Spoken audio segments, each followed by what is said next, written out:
Yeah, you can. It's nice to be waved at. Since I can't hear you, thank you. Great to see you all. I hope you guys enjoyed last week's conversation with our three composers. It was actually, I have to say, for me, really exciting to be sort of reunited with Kevin Siegfried, who I've not seen in some time. And I worked with him a lot at Concord Chorale and also at Phillips Exeter Academy. And Elena and I have gone back a few years from Emmanuel, but Jonathan was the sort of real discovery to me. I'd learned about him from my mentor, John Harbizon, who suggested him as somebody to commission, and I fell in love with his work. And also as a person, he's such a genteel human that it was a great, I think, trio of people. And I'm learning, bear with me, about how to handle these guest interest sessions because I felt like we could have gone on for another 30 minutes and had numerous questions. So I hope you will, I know there's a survey going out where you can give feedback. So if that is something that you wish we had more time for, please give me that feedback. And there's going to be a part in there where you can write your comments in addition to the sort of, there's like a rating you can give. But please know I'm going to read every single one of these and welcome the feedback as we're all learning this together. And it's also been 10 years for me since I've worked with a chorus of this size. And this wasn't the way I'd planned on starting to work with you all, but it's great to see your very small faces across my computer screen. So let's, as we always do, before we begin, I'll just say that the plan for tonight is we will do a warm-up, physical and vocal warm-up, and then I want to talk a bit about diction and IPA, which although it might seem appealing, is not India Pale Ale. It is the International Phonetic Alphabet. And we'll talk, I'm going to just give a brief overview of what it is, and then I will, in the news of note, include some links, some resources if you want to learn more about it. It's something I use every single day of my musical life, so I think I'd be lost without it. And I encourage you all to explore more, and if that's something that, you want to learn more about, be in touch, or we can also program another session on the International Phonetic Alphabet. But I also want to try to, excuse me, in our vocalizing, incorporate some of the concepts of the IPA into it. So that, we'll see how we do with that. Let's stand up and do a physical warm-up and get our bodies moving.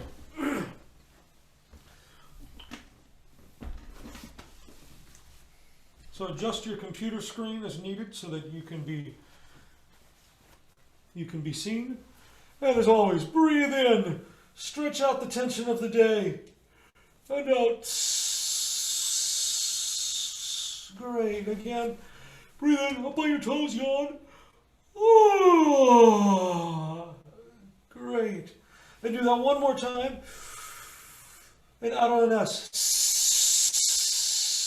When you get to here, bring your arms up. Great. Then just go side to side. Breathe in, keep your arms nice and wide. Chest is high. You're breathing throughout all this. Always breathe into the stretch and out. Great. Then let the hands just drop down. Chest is high. Head down. Instead of grabbing behind your neck this time, what I want you to do is you're going to clasp your hands behind your back like this and press down as you bring your neck down. And you feel that stretch. Breathe into it. And out on an S. And breathe in again. And out on an F. Come back around. Left ear to left shoulder. Press down with the right and breathe in. And go. Great. And over to the other shoulder. Press down with the opposite side. Breathe in. And go.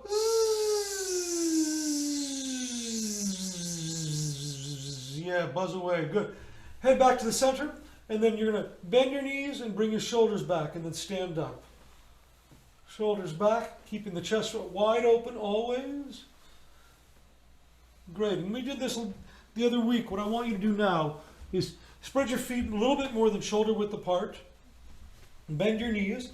And you're going to do essentially a squat, or if you know ballet, a plie from second position. And you're going to do this chest opener thing where you bring your arms back and your thumbs go back with the hands straight up and feel the chest expand, because we spend so much of our time this way, driving or in front of a computer screen or on our phone. We want to open up. So we squat down and back up.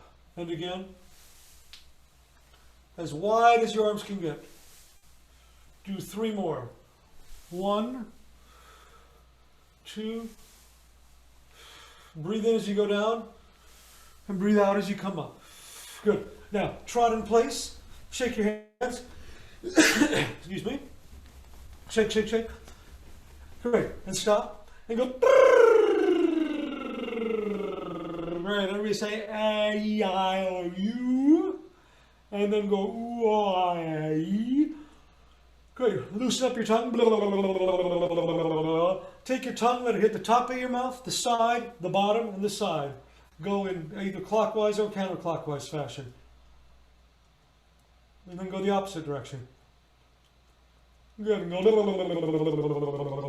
Great. Wake up your face. Good. And we're back and running in place again. Shake your hands. Get faster and faster, as fast as you can. And stop and go. Ooh! Great. Bring your arm across. Feel that stretch. Breathe in. Great. Another arm across. And breathe in.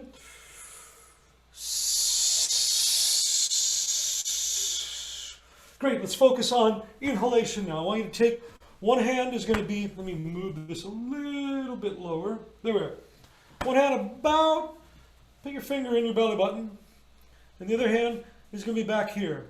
And I want you to breathe in as if through a straw.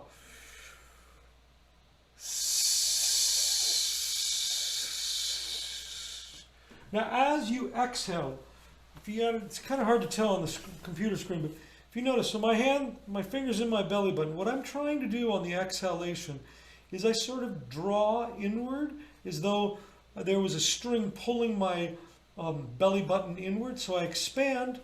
Let me see. So I go, and then on the yes, I go, and you draw it inward. Try that. Breathing in and inward. Great. At the same time, you want to make sure that this muscle right in here, the one we use for grunting, everybody go, and you feel that? We don't want that to have any tension at all. So have one hand here, the other hand in the belly button. The ribcage expands, loosen up your upper body, and breathe in. And this stays loose. Great. Now you're going to breathe in. I'm going to conduct you, and we're going to do essentially eighth notes. I'm conducting in a 4 pattern. So 1 and 2 and 3 breath. 1 and 2 and 3 breath. Does that make sense? Oh. So we do it on and I'm going to change tempo. So we might speed up, we might slow down, respond as you're able. I will always, and this gives in general, for when I'm leading you in, I will almost always give you 2 prep beats, because I find that often the singers, 1 prep beat makes us go a quick breath, but if I give you, it's almost like warning, breathe, sing. So in this case, I'll give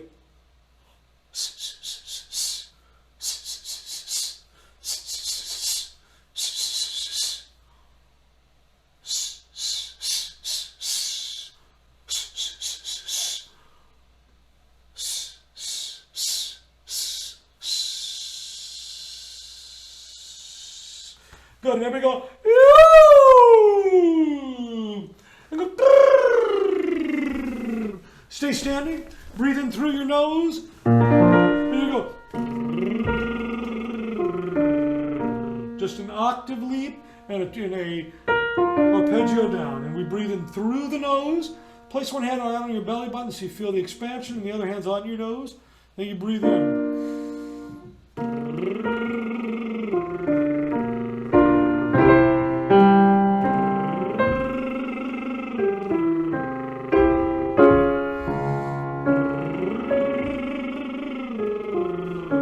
Everybody, as take the leap of the octave up, I want you to bend your knees the slightest bit. So as we go up vocally, we think lower in the body. And breathe.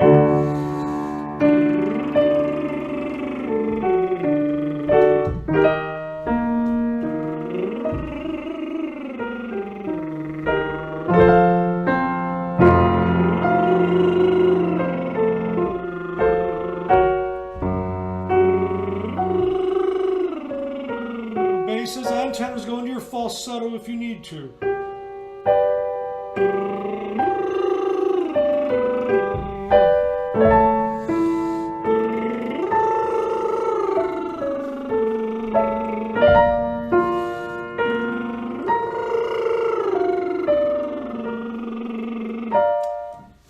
As I'm doing this vocalizing, I'm thinking about two things. Number one is next week, Tara Stadelman-Cohen, who happens to be Steve Cohen's wife, who is a speech pathologist, will be coming to speak with us about vocal health, about the maturing voice, and how one stays in vocal shape.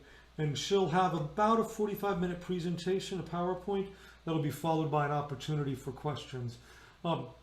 Which leads me to say, I think it's important, especially during this pandemic, when the amount of singing we're doing is obviously a lot less, given the fact that one, this is only an hour and a half, two, there's only so much we can do on Zoom, and three, that we're also sprinkling in these interest sessions.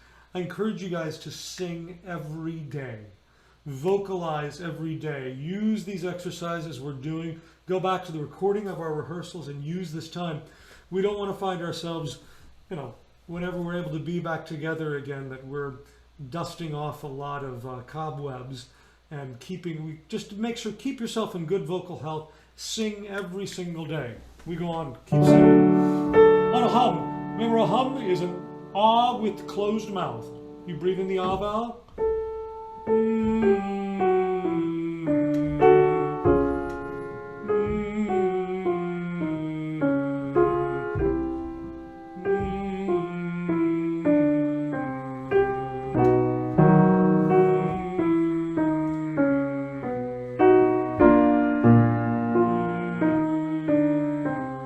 Move in some fashion. Look like the music.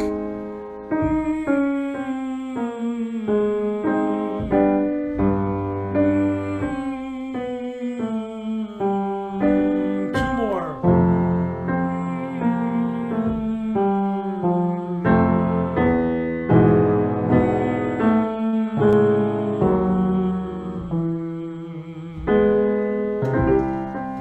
We're going to sing, everybody say,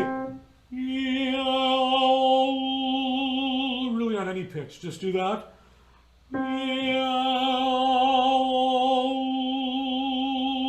Great, so now what we're going to do is put those together, and we're going to sing.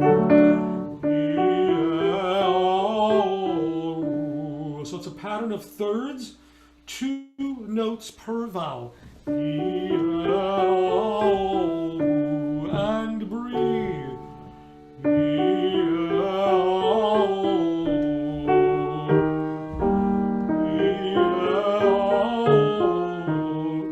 Now, this is a great opportunity to talk about International Phonetic Alphabet, or IPA, and how it relates to singing. So the IPA was created in 1886, and it's a combination of, I think it's 107 letters, 45 diacritics, and 4 prosodies. And the idea is it's a way for anyone to be able to speak, or pronounce, I should say, not speak, pronounce any language by reading this sort of code of symbols, which is called the International Phonetic Alphabet. Now, when we are doing these exercises, and I see Penny just wrote in a sort of phoneticization of what it is that we're doing, there's actually another way to do it, and it's using this phonetic alphabet. Now, this, if you see in your chat box there, Penny wrote in E, 2 big E's for E. The actual symbol for that is a lowercase I. And this is to say that every vowel has 2 options. It's either open or it's closed. It's sort of binary in that way. So a closed E vowel, closed I would be E. Open would be I, as in it. Eat versus it. The next one, as we sing, there are two options. Closed is like in the word make or date or way, Open is as in wet or debt or met. So we hear the difference in that, yes? And then the vowel, we have two. Can be open or closed as well. Open is like box. It's a bright we think Italian. Mamma or pizza. The closed which is used less, is as in father. Then we go to the O vowel. Again, open and closed. Closed is O. And I always use the example. My mother is from South Dakota. And my father is originally from Minnesota. And they have those closed O's. And that is a closed O sound. And the open as trying to think what's a good example. Why can't I think of one? But like in Italian, in Latin, we sing Gloria. Just open. And then the final vowel is a U, and we have two A's. U as in food, which is closed. Open, as in foot. So closed, food, open, foot. So when we sing this exercise, you're going to, and I'm going to see if I can't type a message here in the chat box. There, everyone in the meeting. So I'm going to just type the vowels as they would appear in IPA. The O I can't do, unfortunately. So I've sent this to everyone. There we are. Should all have it now. So the lowercase I, and I'm going to, actually, why don't I do this also right now? I'm going to share a screen that has a quick guide of IPA. Can we all see that now? So you see here, my cursor is circling this I, E as in need or in pizza. So I gave you a lowercase I. So we sing E. I'm not singing I as in it, but E as in need. And then the is this up here, which looks like a backwards 3, or it's the Greek letter epsilon. And it's an open sound, as it says bed or met. So when we do this exercise, we want to do an open vowel there. So we do a closed E, an open and then the bright which is up here. And unfortunately, is this one not going to show it in this? Oh my gosh, it's a faulty guide. You're missing on here the that is like the A I showed you all. This A right here is closed as an there. Which is not necessarily something we see in English. Here we are, right here on the French one, page 2. Right there, that very first is open. So that's what we're going for. Now the O is going to be an open O vowel. And let me show you what that looks like. It's right here. It's this O that is sort of like a backwards C. Think of it an O, and it's opened up. So it becomes an open vowel, and it's aw, as it says here, as in saw, or nod, or I always use the Latin gloria, or donna. And then the oo. So the lowercase u right here is the pure oo, closed oo. This one below it, as in would, or put, or foot, we call it a hook U because the little hooks on it looks like almost looks like a horseshoe. So we go back to our exercise. I'll leave that up for a second. So it's closed E, open E vowel, open open O, and closed U. Ooh. So we're bookended by closed vowels E and oo, and then O are wide open. Try that. One and breathe.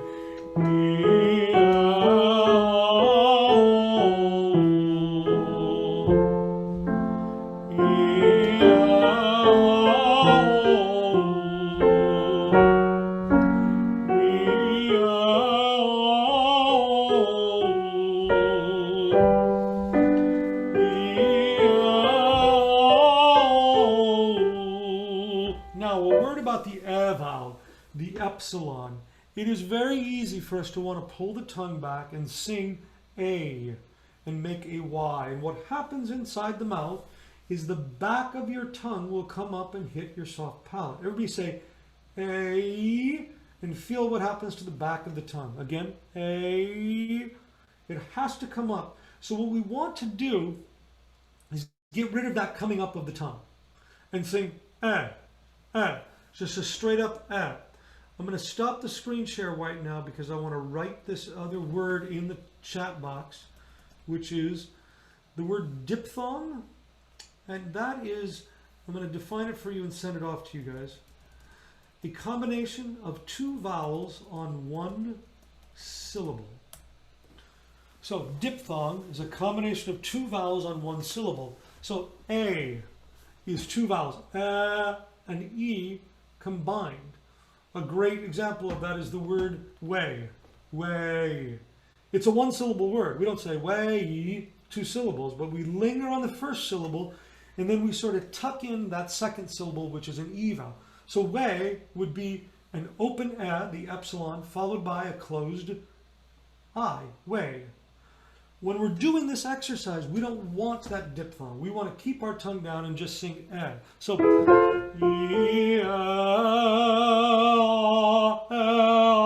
so we go from the to the make sure the tongue stays down. Let's sing that. And breathe.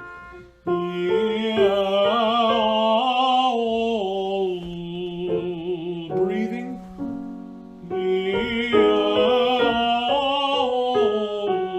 Thinking about your posture and breathe.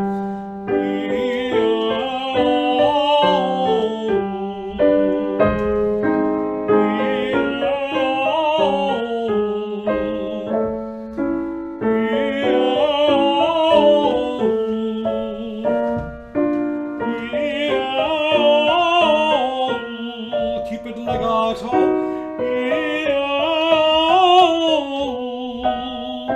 One more. One more for fun and breathe.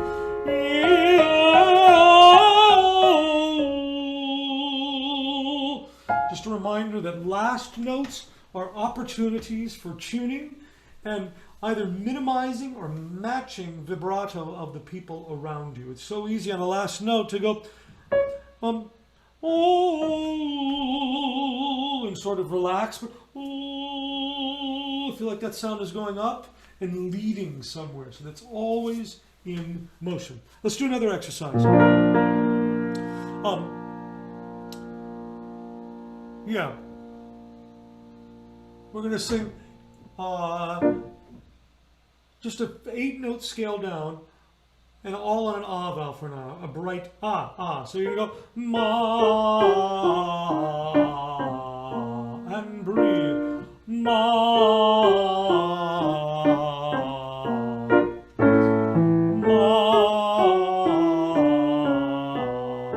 Now we're going to change to an open aw vowel, that sort of backward C where the O was closed and it opens up. So it's aw, ready and breathe. Aw. Again. Aw. Let's hop up a little higher now. And I'm going to call out different vowels. Let's go now to that open oo, which is what I called the hook U. And it's as in foot or cook. So, oh, ready and breathe. Oh.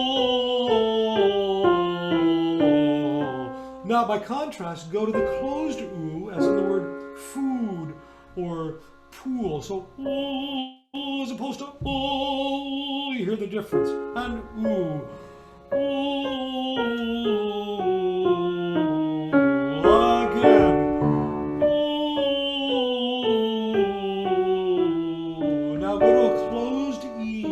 As in meat or eat or feet. E and breathe. E. Again. E. Now we go to an open I, as in ear or sit or fit, or mitt, as in a baseball mitt. Same one.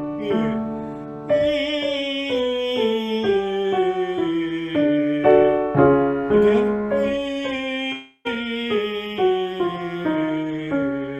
So you get the idea how these different sounds are. Now, one of the things we're going to talk about is where they lie in the mouth, especially the vowels. So I'm going to pull up another screen to share here for you. That is this IPA chart, which is a little complicated in some ways, but it talks about where these vowels fall in the mouth. So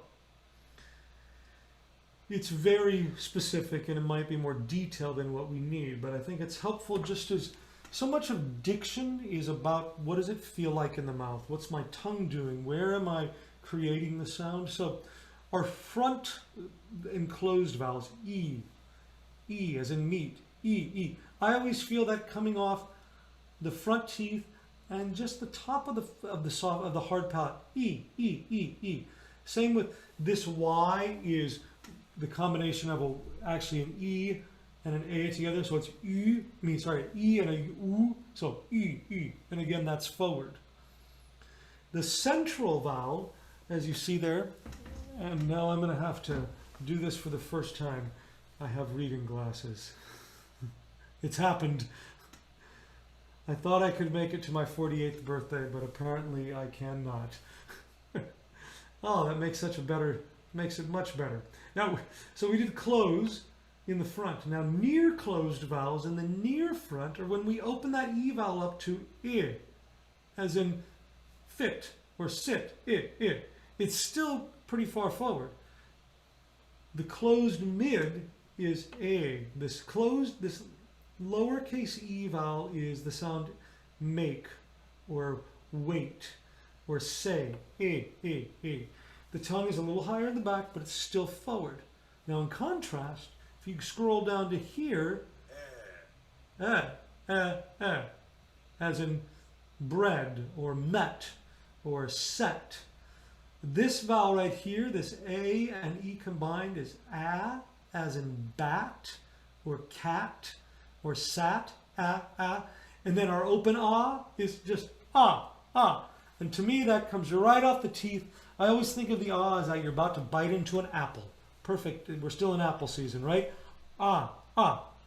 And when you do an ah vowel, you need your teeth to show. You don't need a vowel. You don't need an apple with your gums. You don't go oh, but ah. And I married an Italian woman, so I always think mamma, ah. Now, the back vowels, I'm going to just jump over here, is ooh. You create the vowel a little further back. Ooh. This O, as in Minnesota or South Dakota, O. You feel it a little further back. And the ah as well, but it's a little further forward, ah. So you get the idea how these vowels feel very different within the mouth. And that's something we want to think about as we're singing. And often I can say to you, feel that vowel in a certain spot. So I want to do one more vocalese where you're thinking. This is just a quick overview. There's so much. I mean, I took 2 years of IPA in undergrad and taught and was a student teacher in grad school on an IPA class. I want to just give you a brief overview. So, and as I said, I use it every single day, whether it's in my voice teaching with my students, when I'm at a manual, I'm in a rehearsal, and if there's a question about a German, I will say, oh, that's an open A vowel, or that's closed A, or that is, an Ach laut as opposed to an Ich laut. I mean, there are all of this sort of code that we speak in because we don't speak the languages fluently, but this is a way so that we can pronounce them as though we were fluent. So, one final vocalese and then we'll move on. I want you to sing. You're going to do this pattern we've done before, which was a lip trill pattern where we did. And you're going to go through the 5 vowels. And we're going to sing. I want you to go slowly, just feeling where they are inside the mouth. So E is forward, A is a little further back, Ah is up high and forward. Ah, oh is a little further back, and ooh, ooh, there's space, but it's back here somewhere. So we go, yeah, is the way I always think of that. It's almost as though the sound is, while we're getting further back vowels, we still have this forward position. I always think of, I use the example of a bow and arrow, how they have to coexist.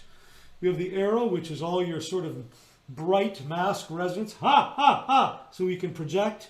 In the bow, ha, ha, is all the space needed. So these things coexist. Chiaro scuro, light and darkness at the same time. Let's sing. Just be aware of where you feel these vowels in the mouth and that the tongue is always down. One and breathe.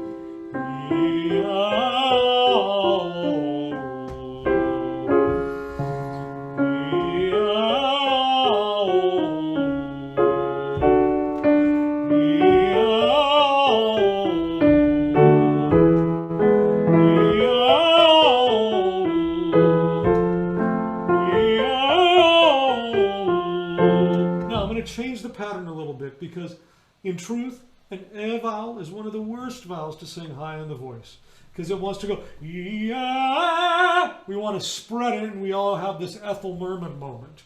So we're going to change this pattern around, and it's going to be oh. Let me think, how do I do this? Oh yeah. Oh yeah. Oh yeah. Penny, do you mind writing that in the chat box? Ah, oh. I forget what I said. Ah, oh, e, ooh, yes. Ah, oh, e, ooh, and breathe. Ah, oh, e, ooh. Ah, oh, e, ooh.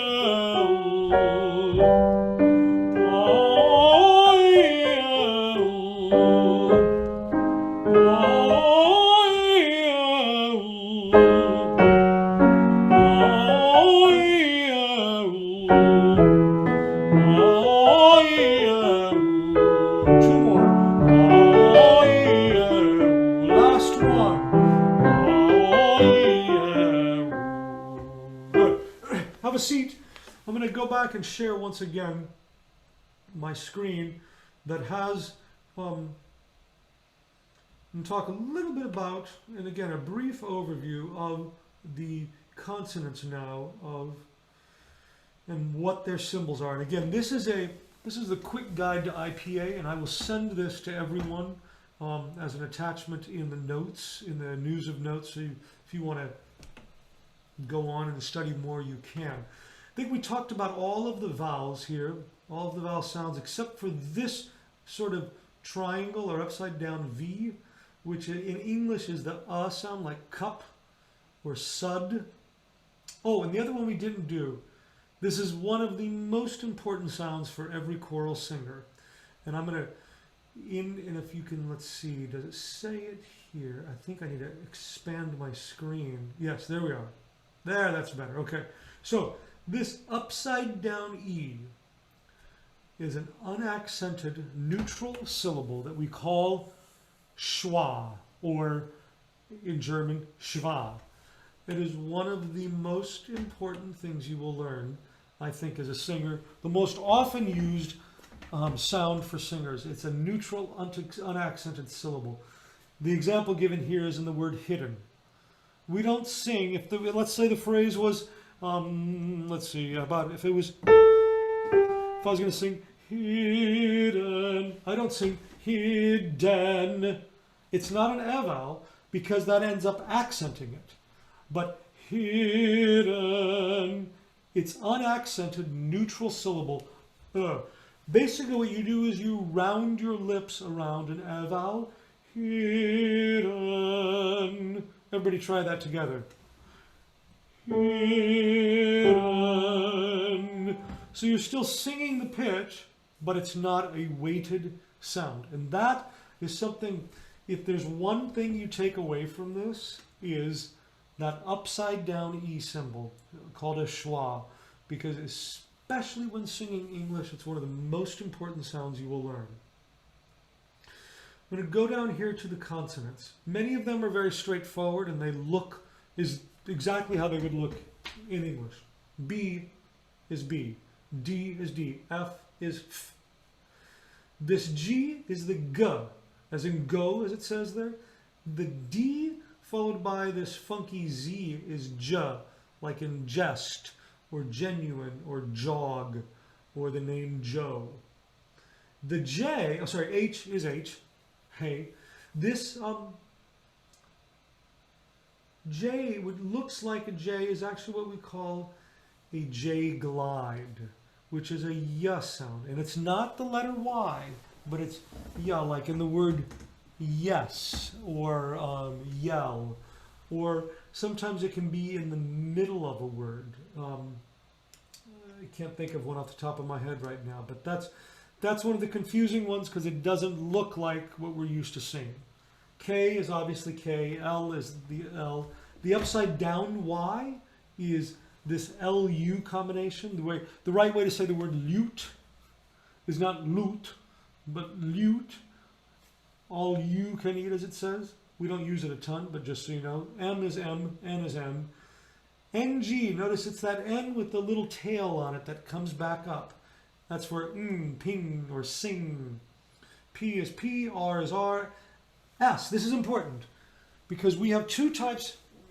I've mentioned this before, the two types of consonants for singing that we use, that I focus on in simplifying things, is voiced and unvoiced. Voiced are those consonants that you can sing. If you went through the alphabet, you could think about what are the consonants you could hum. A, B, C, D, E, F, G, maybe J. You could give that a pitch. H, no. I, J, if you went J, kind of. K, L. That is a voiced consonant because you can sing it. M, N, you can sing it. O, P is not. P, P. You can't give that pitch. P, Q, R is kind of what we call an in-between vowel / consonant. S, no. S, T, no. T. U is a vowel. V, v, you can sing a V. V.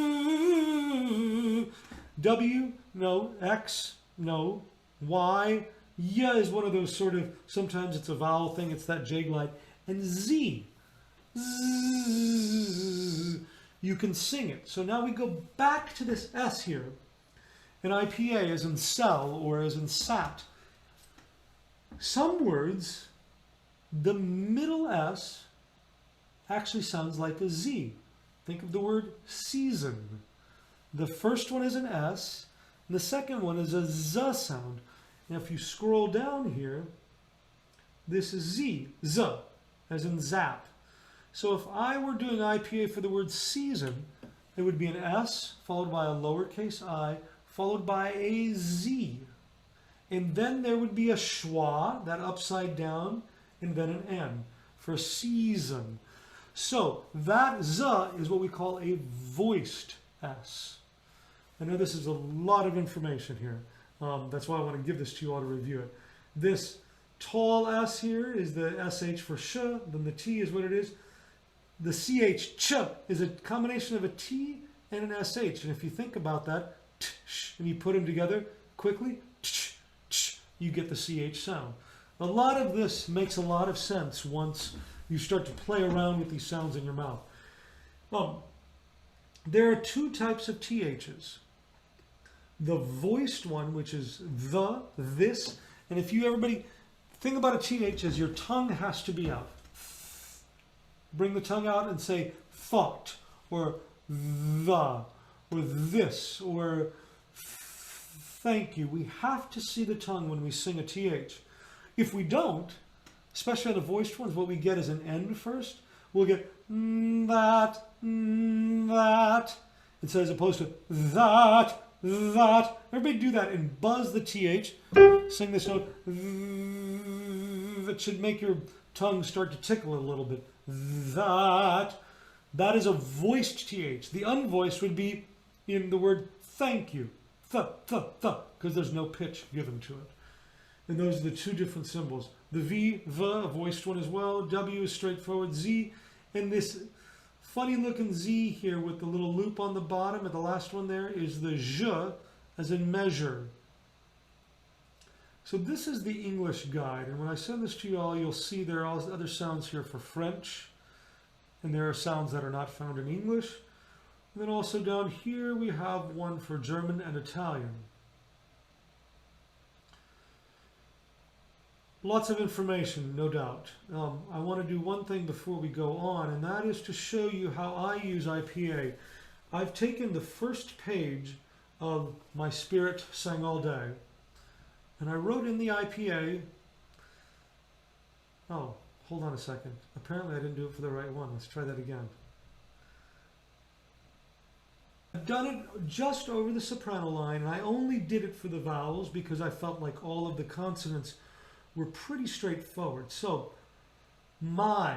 This is a great example of that word I used, which is a diphthong. Remember, two vowels on one syllable. It's ah and it's e, but we don't say my, we say my. And we always linger on the first vowel. Anytime there's a diphthong, you give the emphasis to the first vowel and just tuck that last one in slowly. So if I was singing my, I basically say on an ah vowel. Spirit, and you'll flip the R, it's too open. I don't want to sing spirit, spirit. Too I, sang, think of an because if we do sing, it's too closed. Sang, all day, and then day has a diphthong. So it's that epsilon, open and it goes to an E at the end, day. This is a great example of how we put the diphthong on at the last second. So, my spirit sang all day, I'm on an vowel, and I don't even close my mouth to make the diphthong or the E vowel. Da. It's just the tongue that goes up. Or, open all. Oh, ma. Two diphthongs in a row. Major. You really could think major. Oh, my joy.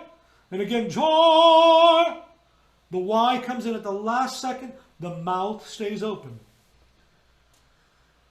Now, there are two ways to do this. This upside down, this little triangle here, upside down V, was that sound in the word, if you remember, they showed cup or but, nut.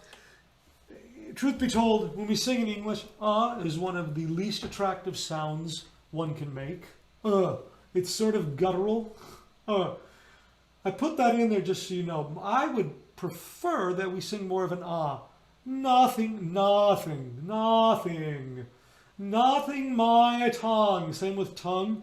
I put that upside down V, but really think ah. Now, notice the hook U on the word could. It's not the lowercase u. I should do it the opposite way because I'm mirrored, correct? Should be that way. There we are. And that would be could. But we say could. So if I was singing the tenor line, nothing my tongue could say. And again, open and the I comes in at the last second. And then only, that's a tough one. We could sing only. I think it sounds a little odd, but if you do a real closed O, it sounds a little too mannered. Only, it's somewhere in between. Only my joy. And again, the open A going to the diphthong. So that is the way to use IPA. And in an ideal world, you'd get more and more fluent at it so that when you saw those symbols in your score, they would make perfect sense. So, for example, when I say I'm singing a piece in French or a language that I really don't know, for example, I had to sing some Shostakovich songs a few years back in Russian. I am clueless about Russian. I found the IPA for it. I wrote the IPA, I whited out the actual text, erased it, and just put in the IPA sounds, and I could sing it like I was something close to fluent. I'm sure a real Russian speaker would find all the flaws, but I could emulate the sounds because of having these IPA symbols. So I will send those lists to you. Are there any, I know there are many of you, but I welcomed any questions if you have any questions right now about IPA, or if you want me to just stop talking about this because it's too much information. I understand that as well. Ryan, I didn't know this, There but aren't any questions, actually. This would be a great sort of breaking point. Oh, question, do you use this for Latin? Oh, yes, for sure. In fact, in a way, it's much easier in Latin because while there are multiple ways to sing Latin, that opens up a real can of worms because we have sort of Roman, Italian Latin, we can have Austro-Germanic Latin, and within Austro-Germanic Latin, there are probably about 3 or 4 different methods to it. I teach Austro-Germanic Latin in a class that I teach at Longy, and I present all 4 methods, and it really confuses the students. And then there's French Latin. There's there's antiquated sort of medieval English Latin. There are a number of ways to do it, but for our purposes, like for example, the Fourier Requiem, we're doing what I kind of call a generic Roman Latin, where we use 5 vowels and 5 vowels only. E always is, the I is always closed. E is always open. A always open. O always open, and U always closed. Just those 5 vowels. Then there are different consonants that we can use, and there are glides and different things that happen. But for the vowels, Latin is great in that way because it's only 5. There was another question in here. Can we get scores with IPA? That's a great question. You know, without getting too much into this, there was probably in the 60s and 70s, you could get a number of choral scores that would have the IPA underneath them, or a sort of phoneticization that wasn't IPA. You may have seen some of those. I personally found them incredibly confusing because it was almost too many lines of text and you didn't know which to follow. I think what's the most helpful thing is to learn IPA on your own and write in the symbols when you need them as a reminder. I speak German, I sing in German, and I still sometimes don't remember certain vowel sounds. And I will use that in my scores when I'm singing Bach, and I'll write in an IPA symbol to remind myself if I can't remember it. I use it more so in French and in other languages that I don't know well. But to the question of can we get scores with IPA, I don't know if there are, yes. The answer is yes. I'll leave it to you to know if they are helpful or not. Again, I think it's easier to write it in yourself because then it's information you know you need. Sometimes IPA scores give you too much information, and it can be, for me, I find it confusing. Oh, other questions? Oh, that's a private one. I won't read that out loud. Oh, yeah. Oh, Penny says yes. Are you saying yes to read it? Oh, I provided helpful initial consonant for a requiem in the tenor section. Not quite a rolling R. Ask him to repeat this since we sing requiem so much in the Fourier. Yes. So the R is not in Latin is not a rolled R. It's a flipped R, and it's not an So just everybody say the and notice when you make an American R, the tip of your tongue goes up to the roof of your mouth, and it creates tension. If you put your hand right here at the base underneath your chin and go and you feel that tongue muscle tighten a little bit. Now, if you do there shouldn't be any tension in there. Tension always comes from when something is held.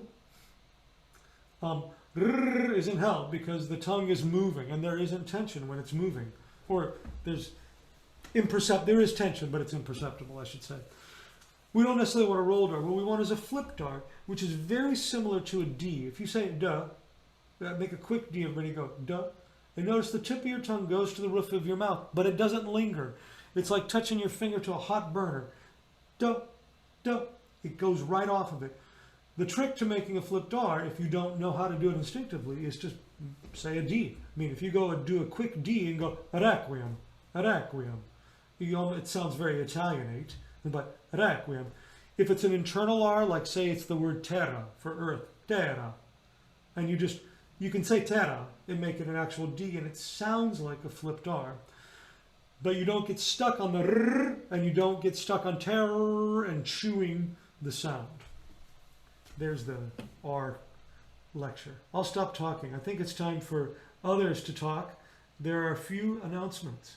Marianne?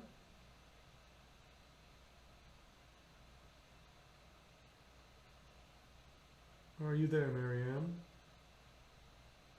Yes, it would help if I Or unmuted. maybe I just don't hear you. Okay. Well, hi, everyone. You know, it's hard to believe that we're already 2/3 through this Everybody hear me virtual now? program.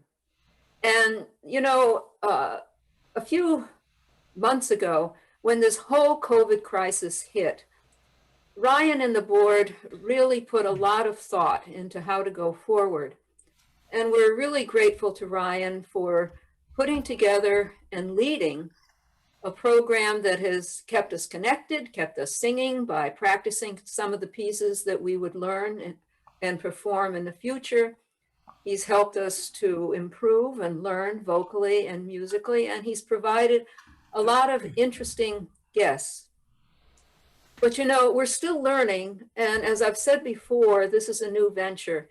And as Ryan mentioned earlier at the beginning of this session, we are going to have a survey. Carol Yunker, our IT director, next week, right after Tuesday's session, is going to email all of you a survey so you could share your feedback about how you experienced this virtual program this semester.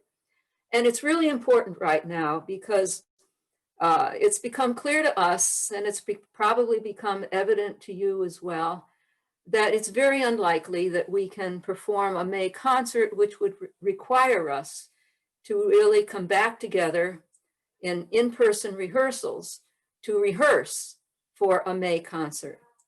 So in the next several weeks, Ryan and the board are going to be thinking about and putting together plans for a program for next semester. So, you know, your responses are really important right now.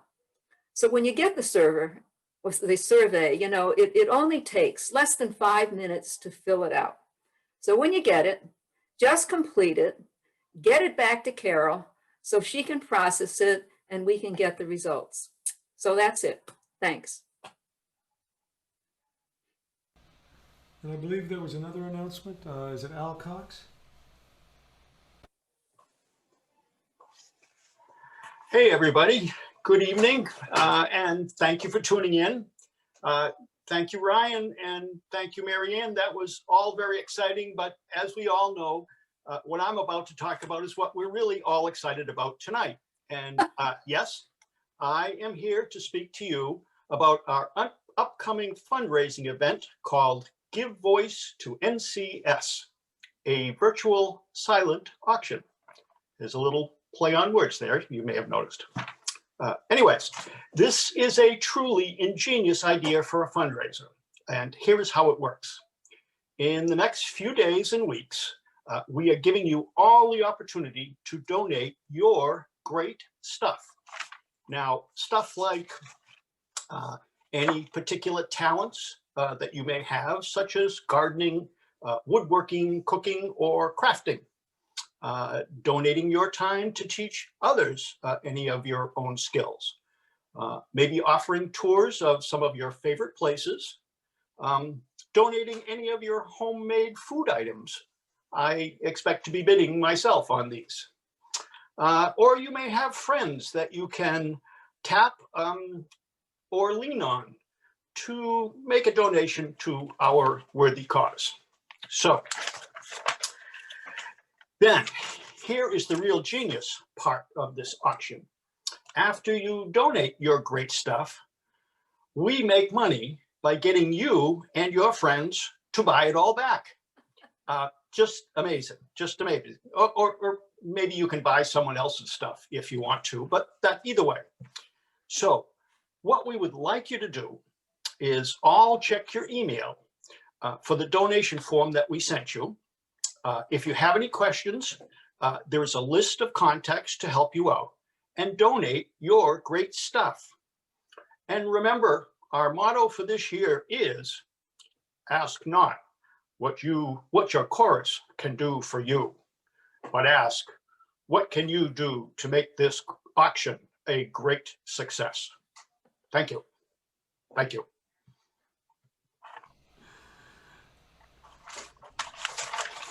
Thank you, Al. All right, I think we should sing a little bit. Let's take a look at the Foray Requiem, the first movement, Introit in Kyrie. The tenors had a fantastic sectional, and if only they could unmute themselves, you would hear them at letter A, no doubt sound glorious and angelic. And then the sopranos last week, we worked on the Te Decet Hymnus at letter C. And I think we've all had a moment to look at letter D and onward. But what I'd like to do is, I don't think we need to listen to anything. What I'd like to do is just start at letter D and from the piano take separate parts a little bit, and then we'll put it back together, and I'll play one of those rehearsal arts tracks that has a certain part highlighted, and we can go through the whole movement. So let's start. This is on page 7 at letter D, exaudi, exaudi. And this is, speaking of diction, this was a question that came up in the tenor sectional, and this is one of the things I called situational diction.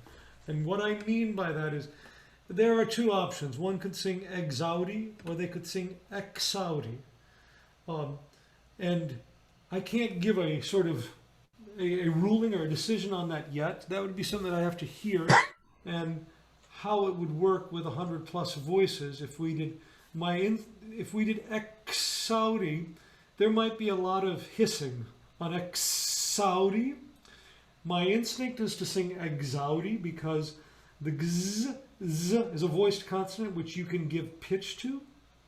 And when in doubt, I try desperately to stay with voiced consonants because the breath keeps moving and you can sing through them, so that when we get, if I was a second tenor, exa, exa, as opposed to ex, which stops the sound. So for now, let's sing exaudi and see how that works. Let's start with just soprano alto. There's this alto and there's soprano. This is letter D. I'll give 1, 2, 3, and you sing. Ready? So it's an open, to tie in our diction, it's an open air. If you were going to write in the IPA would be the epsilon, or the backwards 3, or the Greek epsilon. Exaud, it would be the G, and then a Z for the voiced za. Ow, that's a diphthong. It's an ah, a bright ah, open ah vowel, and then it connects to an oo, but it's on one syllable. Audi. So you're going to want to stay on that ah as long as possible. So, exaudi. Notice how at the last second I tuck in the oo, and then we go to a closed e vowel. Something I mentioned last week, I believe it was, is that we want all of our T's and D's to be what we call linguodental. Linguo meaning tongue, dental meaning teeth, so that t and the, you put it there. The other option would be what happened in the Teutonic languages, which we call alveolar T's and D's, and it means your tongue goes on your alveolar ridge. Raise your hand if you know what the alveolar ridge is. And it's on the front part of the roof of your mouth, right behind your teeth, like we say a t in English. But in Latin, I want it to be t, so that exaudi, orationem, sort of an almost Italian pronunciation, and exaudi, not d, but d, almost like a th. All right, soprano and alto. 1, 2, breathe.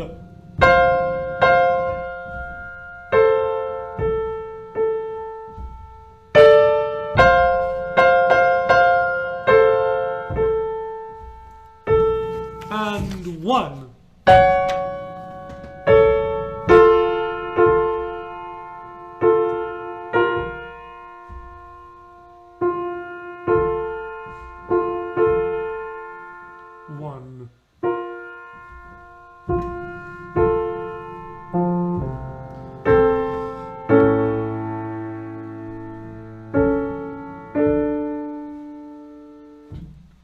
So a few things, everybody, if you can mark this. Right at letter D, all voices. When you sing exaudi, notice there's a comma after it. There'll be a little lift so that we sing exaudi, just a little lift so that it's not dx, but exaudi, just a little space between the two. So you observe the comma, and then also, as I was saying to the tenors, choirs, all singers, we are fantastic at crescendos. It's our favorite thing to do, right? To get louder. We're typically not so great at a diminuendo. One of two things happens. It happens way too late and we never hear it happen, or it happens too soon and we go, it becomes a subito piano. So what we need to do is prepare the piano. What often happens, especially in a reverberant space, is that the forte bleeds into the piano and we don't hear the piano dynamic until after it was supposed to happen.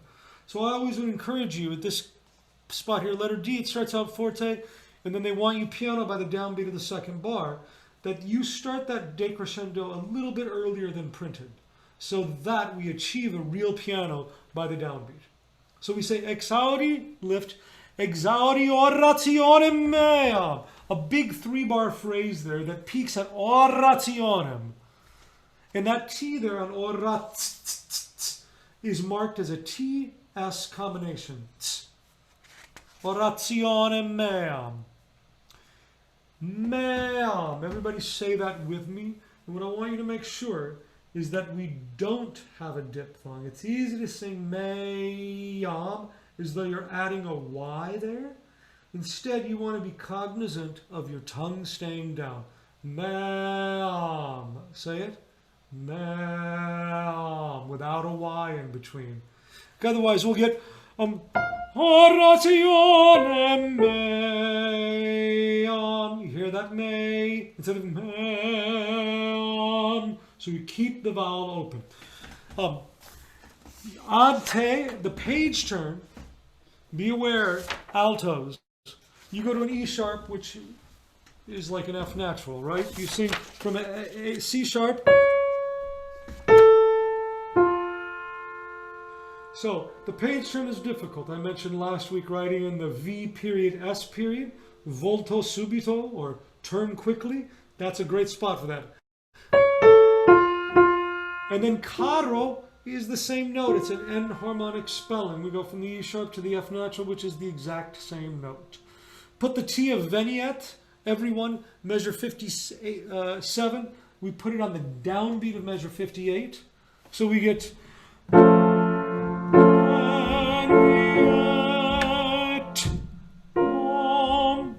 and then we go to omnis. And again at Veniet in measure 61, the T goes on the third beat.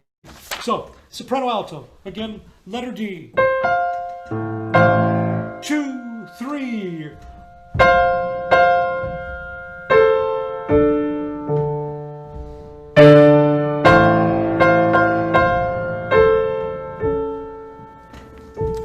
And 1.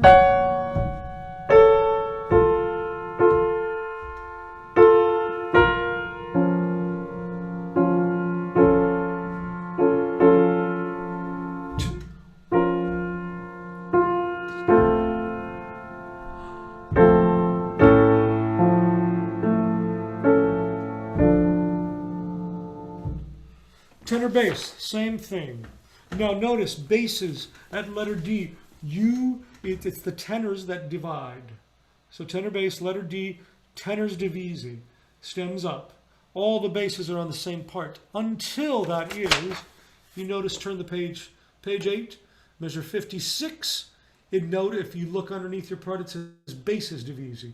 So the basses you divide on the fourth beat of measure 56 on the word caro. So when you sing caro, first basses go up to the B flat.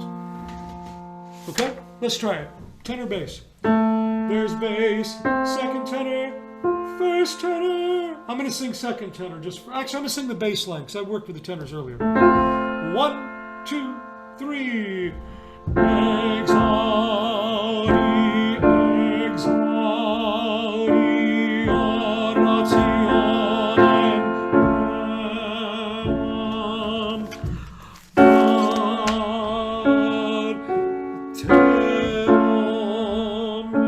So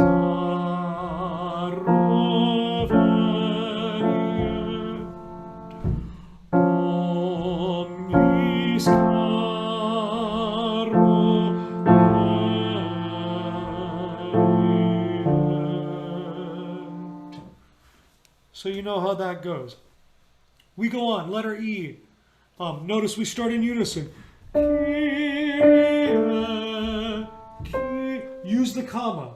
Kyrie, Kyrie. And then it goes on. So there's this great thing that happens in music where phrase lengths change. It's one of my favorite things to talk about are phrase lengths. You might get tired of it, but I love it. And that is, so what 4A sets up here is a one measure phrase, right? That's one measure. A one measure. And then he makes a two measure phrase.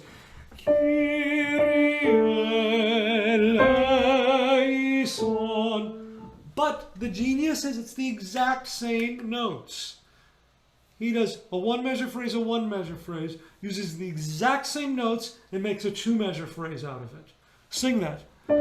This is letter E, and notice it's dolce. So piano, dolce. 1, 2, 3.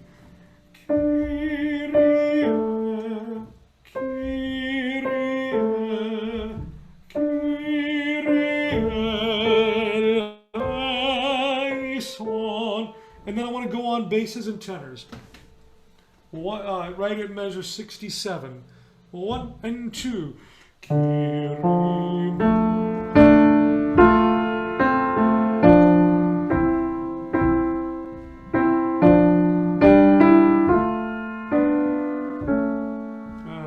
Forte.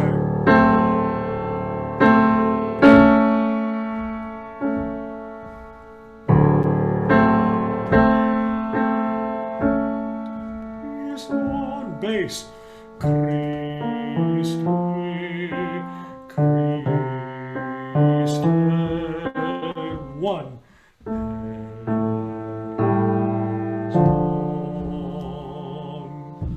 We're going to try to sing eleison, a voiced S, which you would mark as IPA as a Z, just as it sounds. But that's a voiced consonant because you can sing it. Soprano alto, can we do the same spot? This is measure 67. Alto, soprano. 1, 2, 3, sing.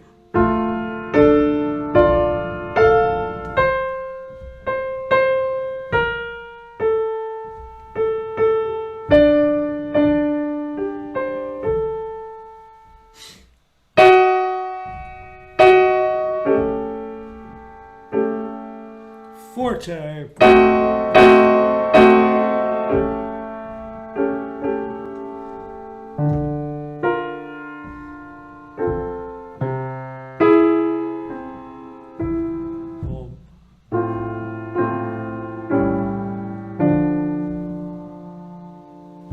And you get the idea. So we've actually gone through this entire movement now.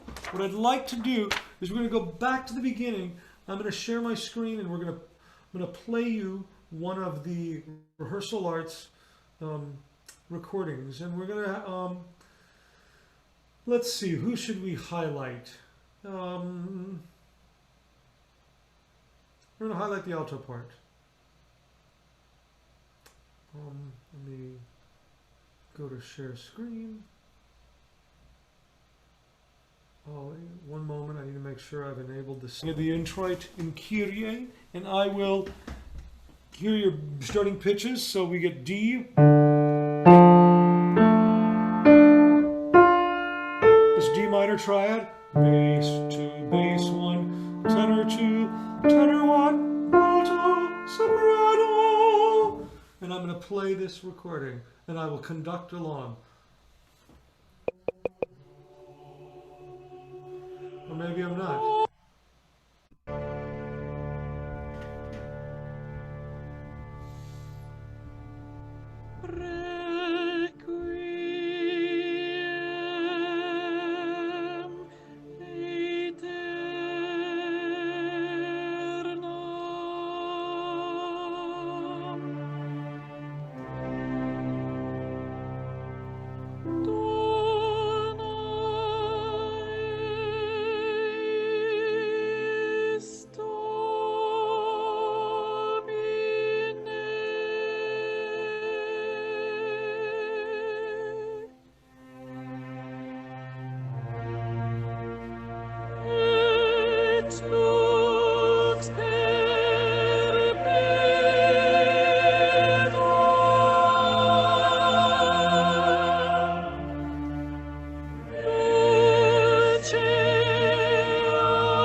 pausing for one moment as I watch you all. I know you're looking at your scores and following along.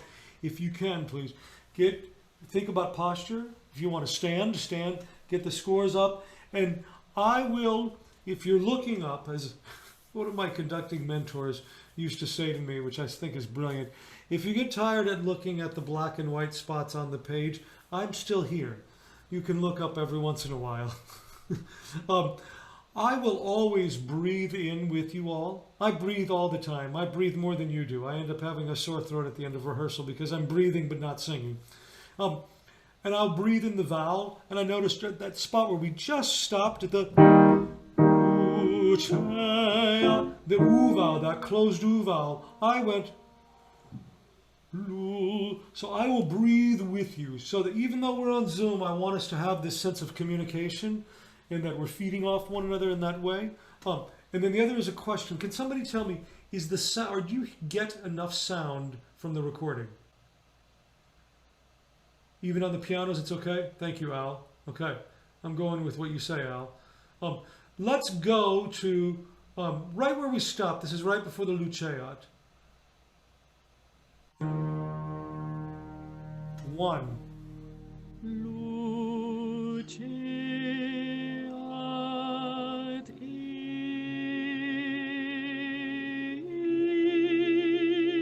is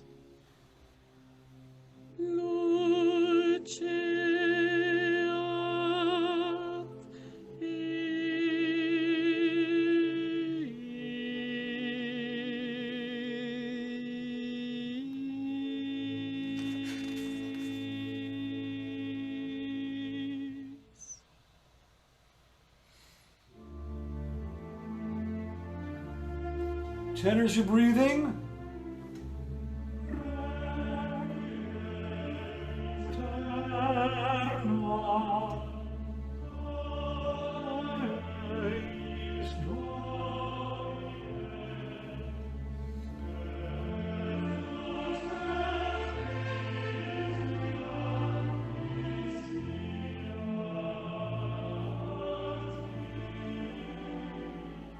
This recording does French, Latin, ignore it. Breathing.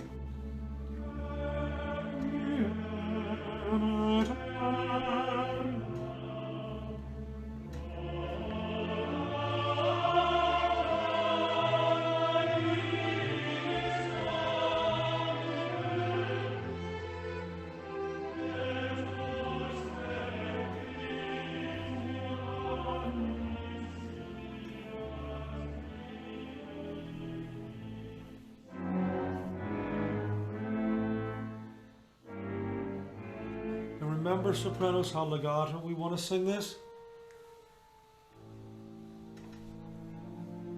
You're breathing?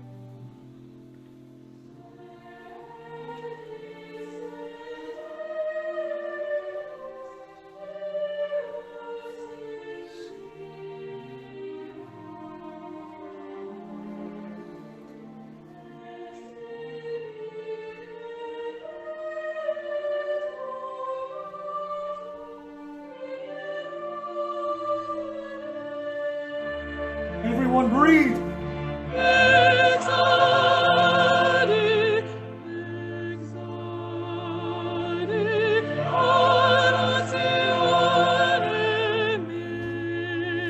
Turn your page.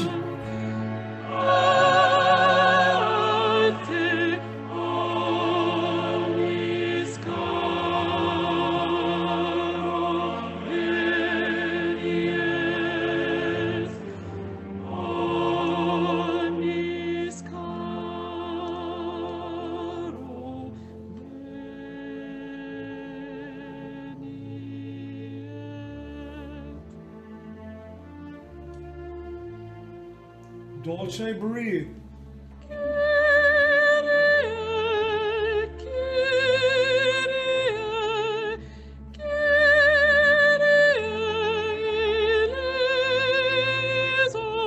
Piano.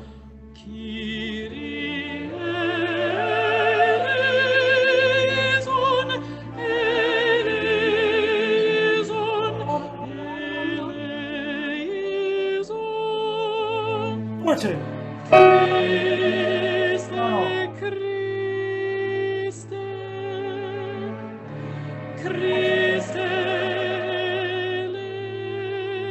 Bass's lead here.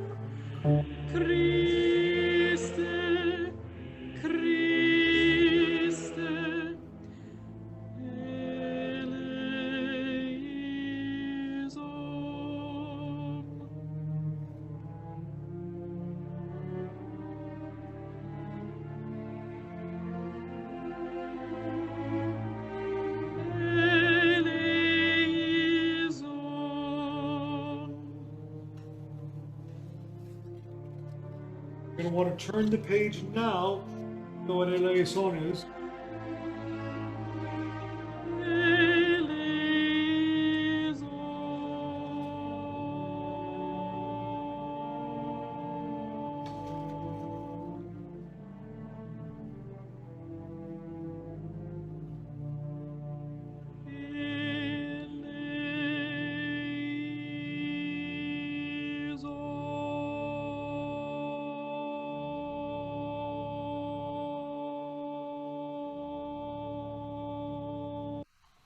Good. A few things. Notice, please, the bottom of page 9. We see and the words are, the text underlay is slightly different in this rehearsal arts recording because this is an updated version, but you sing, this is measure 81, with an E natural, and then 3 bars later on eleison, it's an E flat. Just want to make sure that you circle the E natural on Kyrie and the E flat on eleison, so you're aware of that. Good. Any questions before we move on in the little bit of time we have left?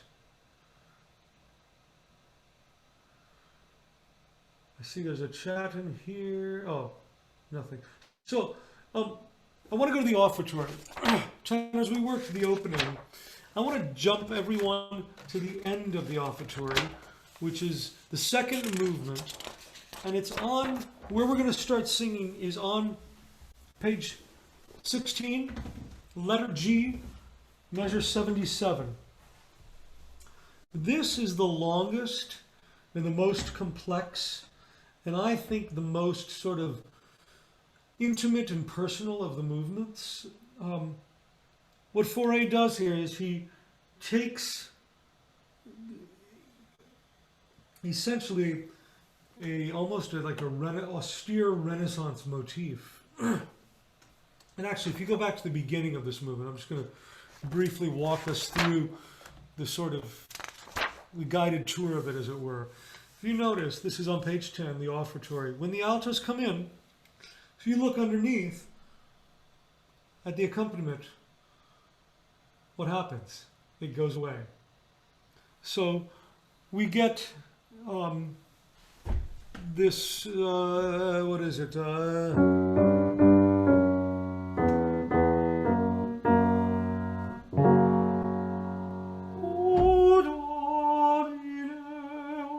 And the orchestra completely disappears. We can go to this, what almost feels like it could be a Palestrina motet or a movement from a Palestrina mass, a Renaissance mass. And it also uses polyphony in an interesting way in that it's a canon. And if, probably review for most of you, but a canon is that it's a direct imitation. So if you notice the alto part,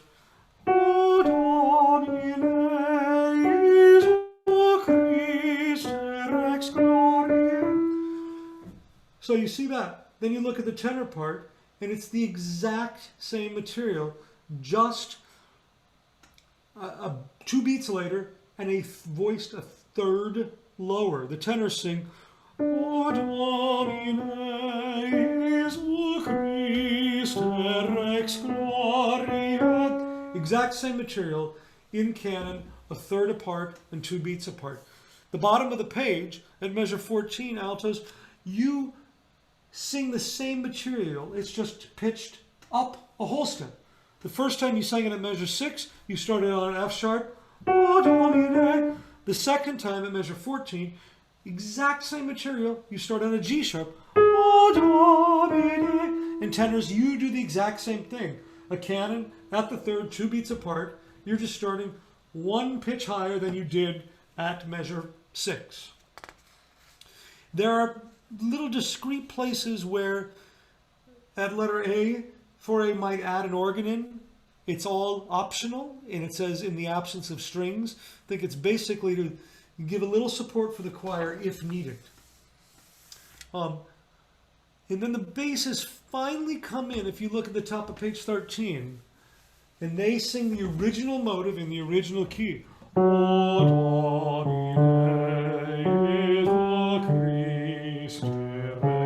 Etc.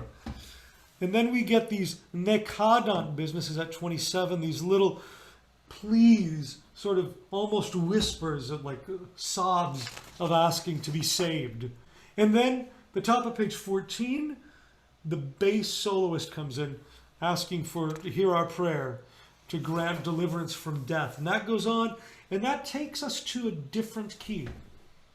And when I say a different key, it brings us to all the same material we heard before, but this time in a major key instead of in a minor key. So basses, when you come in at letter G, it still sounds like it's going to be minor, but it goes on to be, instead of an F sharp, we get it into D major, a more sunny key, especially at the entrance of the sopranos at measure 79, the top of 17. You are the ones that sort of turn us into the major mode and give us the sense of the sun will shine again. I feel like it's the sunrise moment when the sopranos come in. Oh, Domine, instead of doing oh, Domine, instead of in minor. Oh, Domine, you have this sunny moment. That then this whole thing takes us to the end, and we get a big key change at the bottom of page 18, and everything goes into B major there. We go to, and we get this glorious Amen, again, where the orchestra essentially drops out. You see a little bit underneath you there, but in performance, the orchestra would drop out, and we have this ethereal Amen that happens. So we only have 4 minutes left. So we can't really rehearse it, but you can sing it. I'm going to play a recording, and you can sing along at the, as you wish. And remember that next week we have Tara Stadelman-Cohen, a voice expert, coming to speak with us, and we'll do we'll do minimal warming up, and then I'll have her dive into doing her presentation, and it'll be another Q&A session. Thank you so much to the board for putting together the survey, and please, everyone, fill it out. I can't stress enough to you how helpful it will be to me to get your candid feedback. So I'm going to share my screen and play a recording of the entirety of the offertory sing-along. Have a great week. Happy Halloween, whatever form that may take in this crazy time. I love Penny's backdrop. It looks like Into the Woods of Stephen Sondheim. And I wish you all a great week. This is the final movement, not the final movement, the second movement, offertory.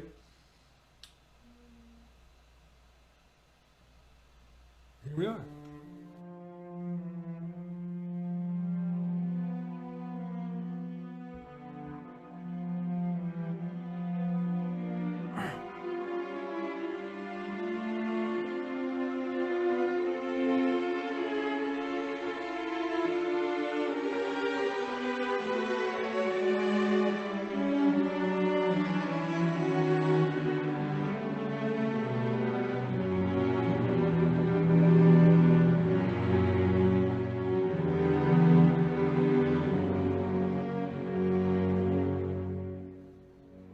Altos. Tenor.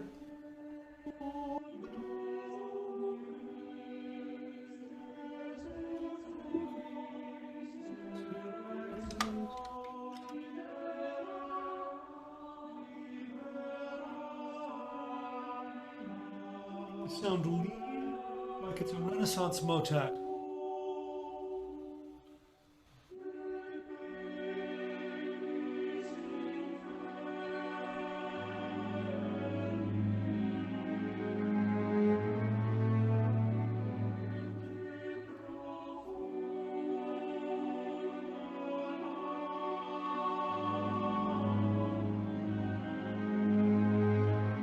Alto.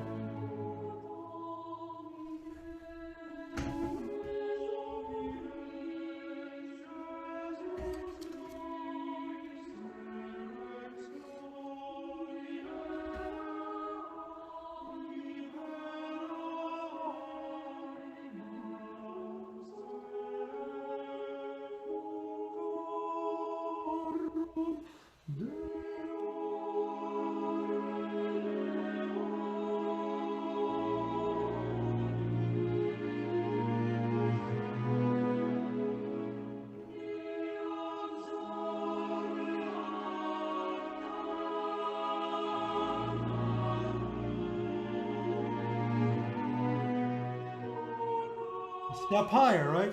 Thanks.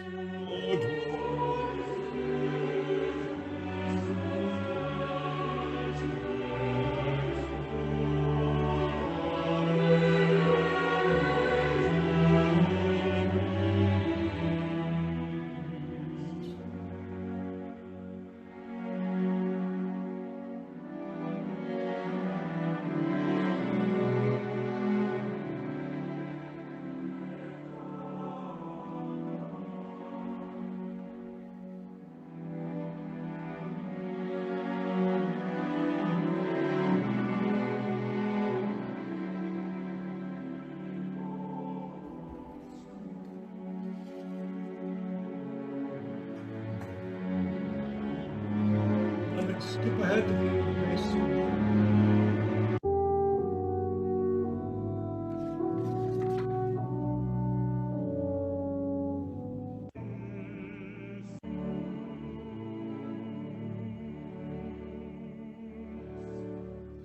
This is letter G.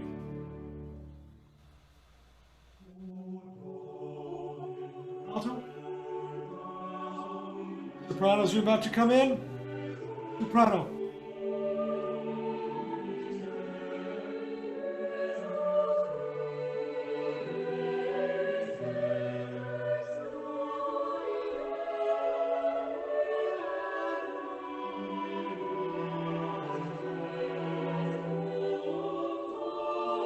Crescendo.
Farewell, everybody. Have a wonderful week. Thank you. Good night.